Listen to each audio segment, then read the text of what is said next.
There once lived a wealthy village head named Jay Varma. He owned vast lands, many houses, and more wealth than anyone else in the village. One day, Jay Varma asked his best friend, "Tell me, what should I do so that people remember my name forever?" His friend replied, "People never forget those who help others. Great donors and generous people are remembered for generations." Jay Varma nodded. "You're right. I have so much wealth. From today, I will start donating and make my name famous."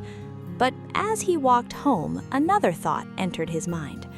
"Wait, if I keep giving money to everyone who asks, one day I may become poor myself. I must be careful." After thinking for a while, he made a rule. "I will donate, but never more than 500 rupees a day."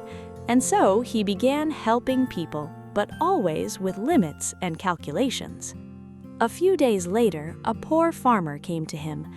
"Sir, this year's crops failed because of low rainfall. I was also very sick. Now cultivation season is starting again. Can you please help me?" Jay Varma asked, "How much do you need?" "Around 500 rupees, sir." Jay Varma thought for a moment. "If I give you 500 rupees, what if someone else comes asking for help today?" Then he handed over only 250 rupees.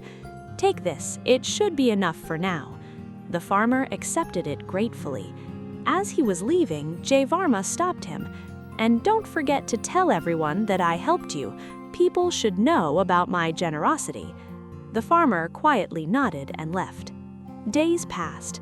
One afternoon, Jay Varma was returning from the capital city in his bullock cart. On the road, he saw a traveler walking under the hot sun.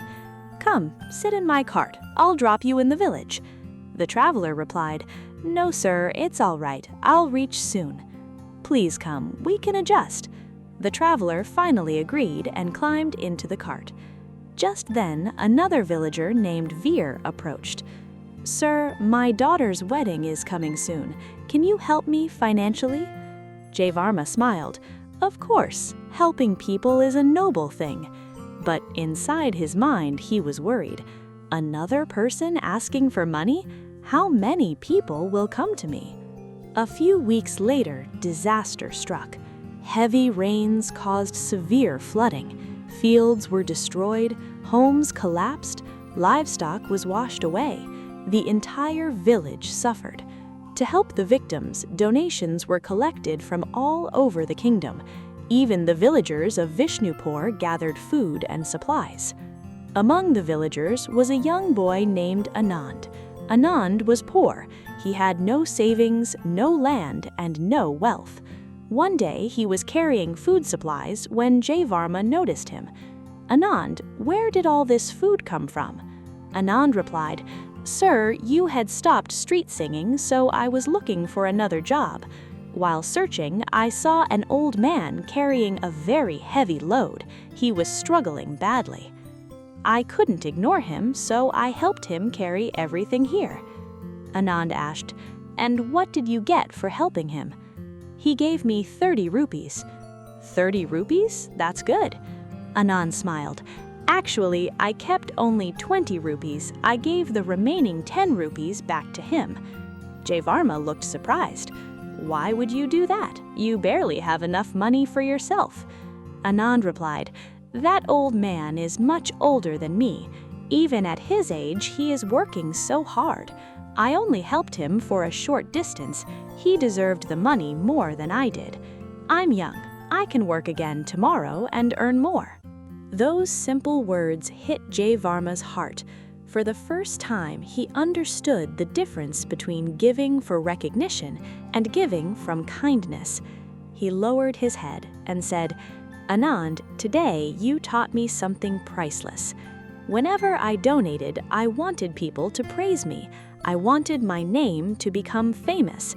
But you help people without expecting anything in return, not even recognition. You look for smiles, not applause." Moral of the story: True generosity is not measured by how much we give, but by the intention behind it. People may remember donations, but they never forget kindness that comes from a pure heart. If you enjoyed this story, don't forget to like, share, and subscribe. And remember, helping others becomes truly meaningful when it's done without expecting anything in return. See you in the next inspiring story.